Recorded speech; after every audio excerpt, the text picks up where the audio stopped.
इधर Kim Jong Un एक ऐसे तानाशाह हैं जो अपने उल्टे सीधे फैसलों के लिए आए दिन शक्ति परीक्षण के जरिए चर्चा में रहते हैं, जिस पर अमेरिका की नाराजगी अक्सर सामने आती है। लेकिन इस बार किम ने अपनी सेना को जो आदेश दिया है उसने कई देशों की मुश्किलें बढ़ा दी हैं।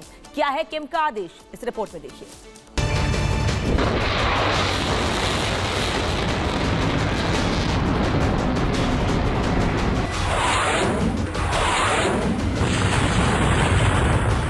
नॉर्थ कोरिया के तानाशाह किम जोंग ने एक बार फिर दुनिया की टेंशन बढ़ा दी है। उसने एक बार फिर क्रूज मिसाइल का परीक्षण करके अमेरिका को चुनौती दे दी है।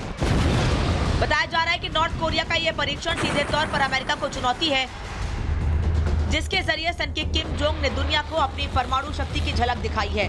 हालांकि नॉर्थ कोरिया के इस मिसाइल की रेंज क्या है और इसके जरिए नॉर्थ कोरिया ने क्या ताकत हासिल की, इस बारे में नॉर्थ कोरिया की तरफ से कोई आधिकारिक जानकारी नहीं दी गई। लेकिन उत्तर कोरिया की तरफ से इस मिसाइल टेस्ट को लेकर जो जानकारी दी गई है वो अमेरिका के नवनिर्वाचित राष्ट्रपति डोनाल्ड ट्रंप का पारा चढ़ाने के लिए काफी है। नॉर्थ कोरिया ने न्यूक्लियर मिसाइल के परीक्षण को लेकर कहा है, ये देश के दुश्मनों को पैगाम है जो हमारे सुरक्षित वातावरण का गंभीर रूप से उल्लंघन कर रहे हैं और संघर्ष को बढ़ा रहे हैं। लेकिन जिस बात को लेकर दुनिया की टेंशन बढ़ी है वो ये कि इस टेस्ट के बाद सन के किम ने नॉर्थ कोरिया की सेना को युद्ध के लिए तैयार रहने का भी आदेश जारी किया है। Bureau report, Republic Bharat.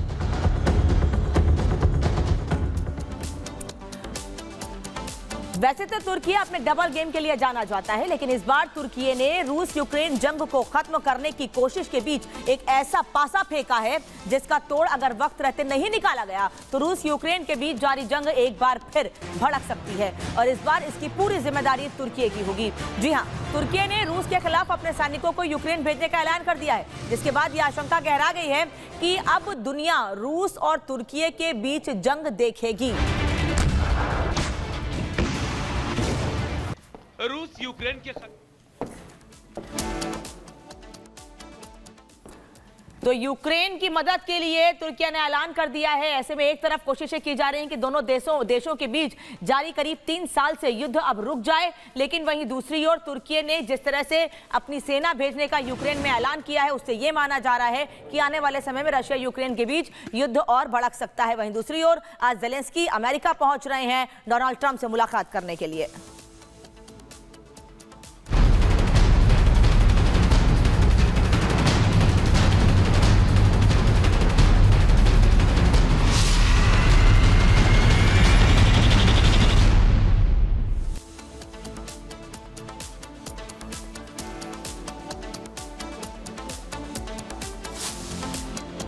बढ़ते आगे रुक करते कुछ और खबरों की ओर। दिल्ली के निजामुद्दीन इलाके से संदिग्ध आतंकी को जम्मू कश्मीर पुलिस की काउंटर इंटेलिजेंस टीम और दिल्ली पुलिस के साथ मिलकर गिरफ्तार किया गया है। 12 फरवरी को होटल में चेक इन किया गया था। जानकारी के मुताबिक निजामुद्दीन के होटल में रह रहा था आतंकी परवेज मूल रूप से जम्मू कश्मीर के श्रीनगर का रहने वाला है। संदिग्ध यहां एक शख्स के साथ आया था जिसने बताया था कि वो शॉल का व्यापार करता है।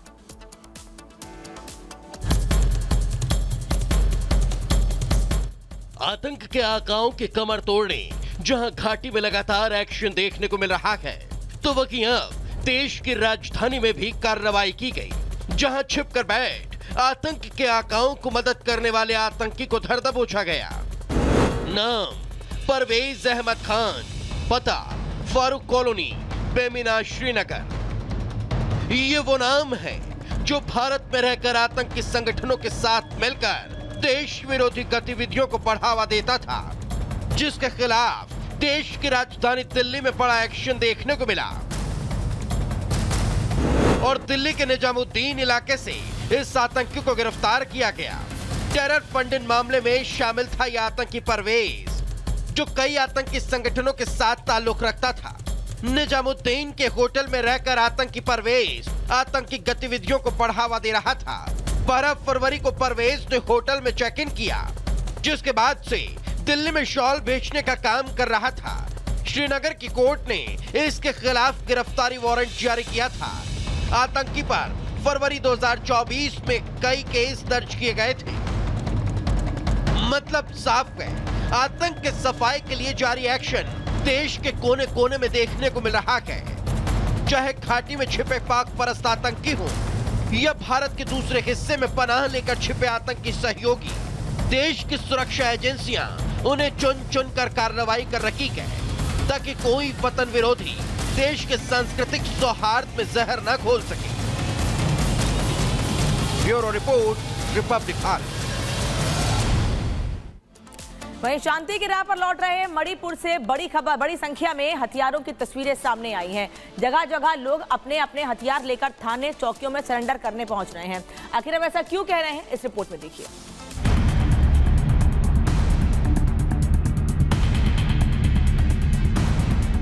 हथियारों का जखीरा, लड़ाकू पोशाकों का ढेर। ये तस्वीरें किसी युद्ध के आगाज होने का संकेत नहीं, बल्कि अमन शांति की राह पर लौट रहे मणिपुर से आई हैं। पिछले कई दिनों से हिंसा की आग में झुलस रहे मणिपुर के लिए ये तस्वीरें राहत वाली हैं। मणिपुर की राजधानी इम्फाल में बड़ी संख्या में लोग अपने हथियार सरेंडर करने पहुंचे। मेतई ग्रुप के लोगों ने एक दिन में 307 हथियार सरेंडर कर दिए। इसमें से मणिपुर राइफल कैंप्स में कुल 246, जबकि पहाड़ी और घाटी दोनों जिलों में 61 हथियारों को जमा कराया गया। इनमें से 104 पोर्टेबल बंदूक और गोला बारूद, 12 कार्बाइन मशीन गन और मैगजीन सौंपी गई। राइफल के साथ मैगजीन, SLR राइफल और उसकी मैगजीन, 12 बोर सिंगल बैरल की 4 बंदूकें और IED सौंपी गई। इसके अलावा प्रोटेक्शन जैकेट, हेलमेट, जूते और वर्दी भी सरेंडर किए गए।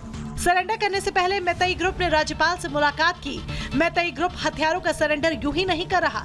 दरअसल 20 फरवरी को राज्यपाल अजय भल्ला ने लोगों से लूटे गए और अवैध हथियारों को 7 दिन में सरेंडर करने की अपील की थी।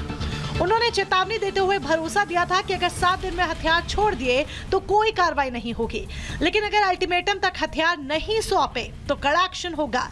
राज्यपाल की अपील के बाद से घाटी में हथियारों का सरेंडर जारी है। लगातार अलग अलग जिलों में हथियार सौंपे जा रहे हैं, लेकिन अल्टीमेटम खत्म होने वाले दिन यानी कि गुरुवार को सबसे ज्यादा हथियार सौंपे गए, जिन्हें देखकर हर कोई हैरान है। मई 2023 में इम्फाल घाटी में मेतई और कुर्की समुदायों के बीच हुई हिंसा में करीब 250 से ज्यादा लोगों की मौत हो गई थी। हजारों लोग बेघर हो गए थे, जिसके बाद सीएम एन बीरेन्द्र सिंह को इस्तीफा देना पड़ा। 13 फरवरी से मणिपुर में राष्ट्रपति शासन लागू है। फिलहाल मणिपुर में अमन शांति है। अब हथियारों के समर्पण की ये तस्वीरें मणिपुर में सब कुछ बेहतर होने की बानगी कह रही हैं। Bureau report, Republic Bharat.